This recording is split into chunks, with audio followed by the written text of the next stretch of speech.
I'm Jason Cross with Macworld, and this is a list of all the things we expect Apple to release in August 2021, including hardware, software, and services.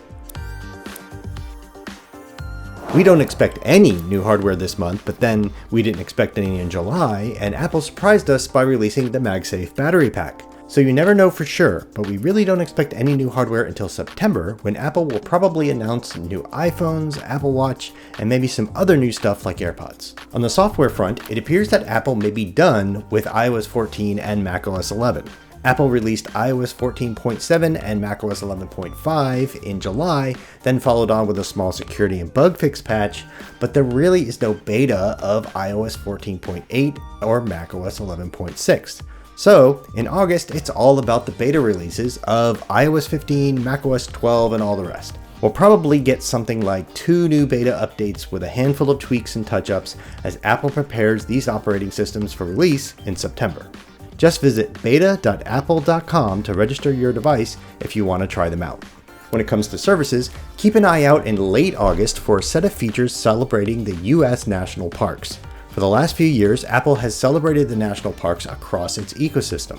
If history repeats itself, you can expect a special nature playlist in Apple Music, a curated selection of outdoorsy apps in the App Store, videos about the national parks in the TV app, and an Apple Watch activity badge.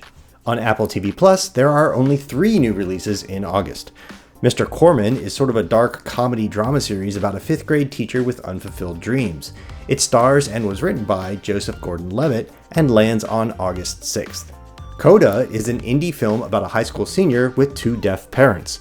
It premieres on August 13th. The biggest release is the 2nd season of See, starring Jason Momoa. This post-apocalyptic action drama adds Dave Bautista to the cast in Season 2, and it starts streaming on August 27th. On Apple Arcade, there are 7 games listed as coming soon. New original games include Super Leap Day, Word Web, Baldo, and Tetris Beat. Super Stickman Golf 3 Plus, Asphalt 8 Airborne Plus, and Monster Hunter Stories Plus are all revivals of games that were released in the App Store years ago. But in Arcade, they will be entirely free of ads or in-app purchases. Apple Arcade games are released on Fridays, so keep an eye out for these or any other surprises throughout the month of August. And that's all we expect to see from Apple this August. It's a bit of a slow month while Apple gears up for September. That's when it usually announces the new iPhones and Apple Watch and releases the next big iOS and macOS updates. Keep your eye on Macworld.com for all the latest developments.